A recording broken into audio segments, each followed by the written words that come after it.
Hey everybody, Chris Gill here. Welcome to the final video in our series where we are mixing a song start to finish using only the stock plugins that come free inside of Studio One. Let's get started. Vocals are the most important part of the mix, so let's see what we're doing processing-wise to make those vocals really sit on top of the mix.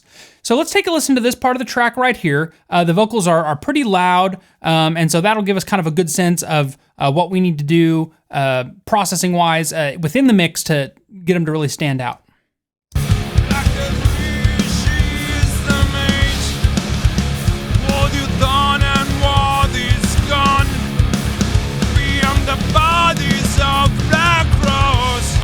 All right, so the first thing I'm hearing is there's quite a bit of those nasally frequencies, somewhere probably around 2 to 3K, that are getting pretty harsh when he goes up for those bigger notes. The other thing I'm noticing is the dynamics really need some help.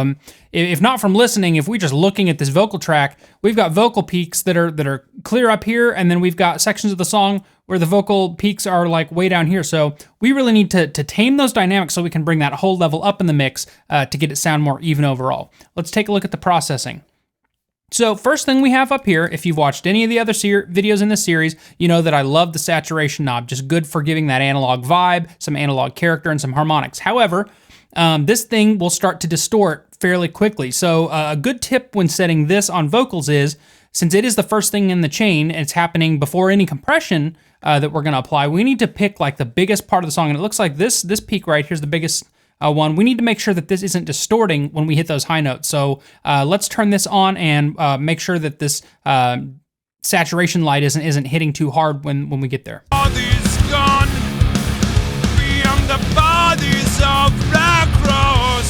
All right, so it is flickering just barely, and I do mean just barely, and that's okay. That actually gives it a little nice character. In fact, even just doing that right there, it kind of took some of that shrillness off that I was hearing earlier. Next up, we have the Fat Comp. All right, so we're gonna talk about parallel processing, and the way to do this in Studio One is we have to use this little button right here, which kind of has this little tree view. So if we go into that, what we have to do is add a splitter. And so what you do is you drag this module here, and you drag it here.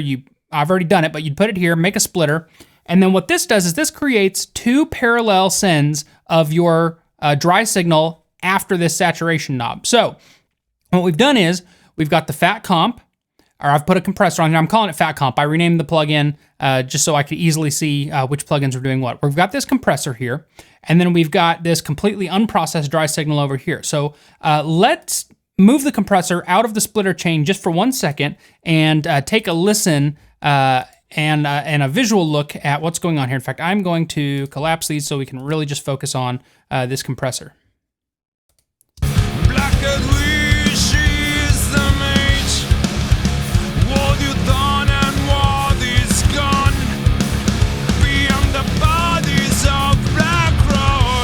So something to note here is that this is a very aggressive compressor sound. It's almost offensive. It feels like somebody's squashing the sides of your head, and that's why parallel compression is so important. So let's go back over here to our splitter view.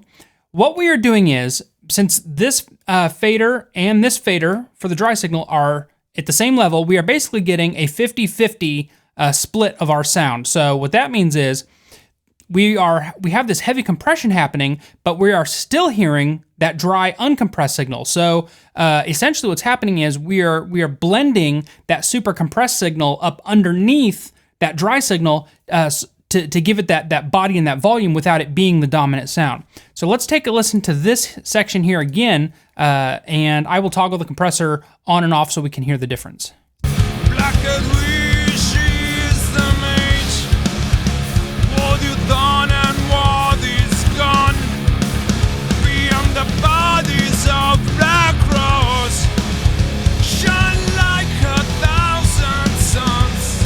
All right, so already much better. Dynamics are much better. In fact, we could probably stand to back this off just a little bit, just like a couple of dB, so we're hearing just a little bit more of that dry signal as opposed to the wet signal. So let's do that. Next up, we have the EQ. Let's look at our moves here. So 80 hertz, we needed a little bit of body. Actually, this is probably close to 90 hertz. We are boosting just a tiny, tiny bit of 90 hertz. So like 2 dB to give it a little extra body. We are boosting quite a bit of 240 hertz, so like 6 dB, to really give it, that's kind of where the meat of the human voice sits. You know, if you've got anything in that super sub-low range, that's not going to affect your sound a whole lot, but that 200, somewhere between 200 and 240 hertz is really where the meat of that vocal sits. So boosting that's going to bring that up in the track. We are boosting a little tiny bit, like 1 dB at 5K. I felt like it just needed a little bit of clarity, especially when we've added the compression. We're adding a lot of that low end, that tiny boost of, that's kind of where that sibilant sits, but I felt like this track needed that just to cut through the mix a little bit. And then we are giving a tiny boost, like 1 or 2 dB of a high shelf, just at like 6.5, maybe 7K. So let's hear what that sounds like without the EQ, and then I'll turn the EQ on a couple of phrases in. Black and wish is the mate. What you done and what is gone. Beyond the bodies of Black Cross. All right, so what this EQ does for me, it's taking that vocal that was kind of thin and narrow sounding, and it's making it fatter, and it actually feels like that vocal is now sitting right here in front of your face, which is really important. That's exactly what we want for a song like this. Now that we have that EQ and compression going on, we can actually pull this back in the mix a little bit. So I'm going to pull this back down to kind of where it was when we first started the session. While PreSonus does not have a PreSonus Studio One does not have a dedicated de-esser built into it, we can use a different plugin to get a de-essing effect, and that is the Multi-Band Dynamics plugin. So, and all I've done is right-clicked on this and renamed it to de-ess so that I, really know what I'm using that for. In addition to that, there is a preset up here called de-esser. And it really kind of just does exactly what you need it to do right off the bat. I did have to tweak some of these settings. I think I tweaked the threshold a little bit to get that de-esser sounding the way I wanted it. Yep, that's all we've done here. Just checking to make sure I didn't have any other parallel processing going on. So let's listen to this section right here where there was this hard S, and I will toggle this on and off so we can hear the difference. So let's solo this real quick right here. What you done and what is gone. What you done and what is gone.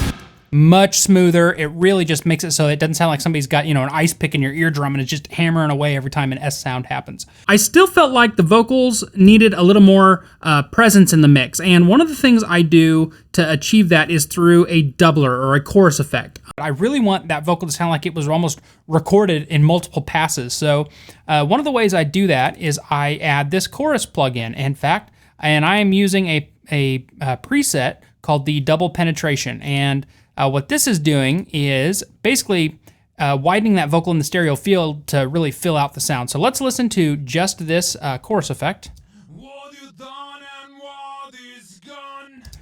That sounds really funky, really bizarre, but when we play it in context with the original vocal and everything else going on, it really just fattens up that sound. So let's play this here, and I'll toggle this on and off. Black and wish is the mate. What you done and what is gone. Beyond the bodies of Black Cross. Subtle thing, but it really helps fill out the sides of the mix. Let's move on to the vocal reverb. So we've got the room reverb here, and we are using a large hall. I have turned this mix knob up to about 0.89, and this is not a dry wet mix knob. This particular mix knob is a balance between the early reflections and the reverb tail, if you will. And I want to hear more of that tail, less of those early reflections. I've cranked up the width a little bit. I've given this a really big size. So let's listen to what this reverb is doing just by itself. There it is.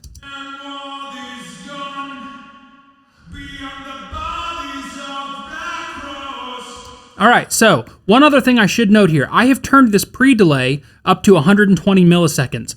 This basically says that I'm going to wait 120 milliseconds after my source comes in before I start generating reverb. But what that does is it really separates the vocal track from the reverb. So you're hearing the vocal track, and then just like a split second later, the reverb starts. What that does is it keeps your vocal from getting too washed out. There's that little bit of separation, so you're still getting a nice raw upfront dry signal, and then that reverb tail happens after the fact.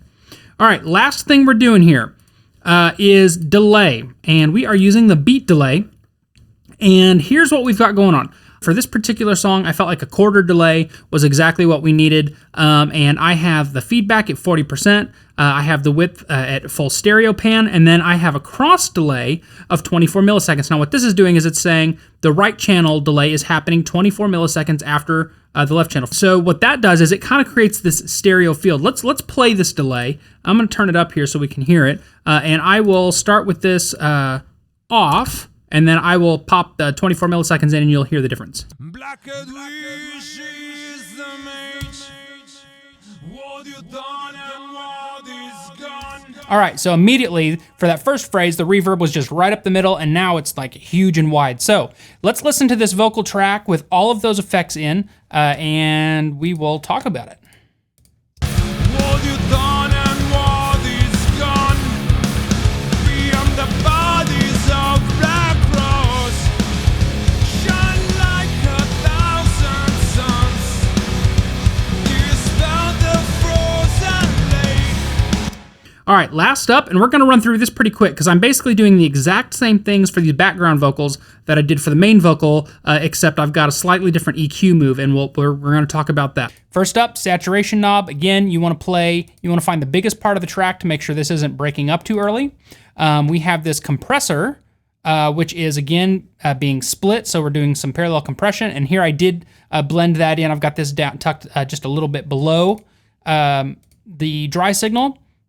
The fat EQ. So here we are doing something a little bit different. I am actually cutting a little bit of low end out of this track, and that is because before we added low end, because we wanted to bring that vocal closer to your face. These background vocals, we really want those to be wide and kind of just be supportive to that lead vocal. So we don't want those encroaching on any of that low end. So we've actually sucked just a little bit of the low end out of those background vocals. We've done a pretty big push at 5K, again, to get some of that clarity and presence in the mix. And then again, we've done a little bit of a high shelf boost at 6K for a little bit more clarity. We are also using this DS preset. So let's listen to these background vocals, and I'm going to pop the processing completely in and out so we can hear the difference.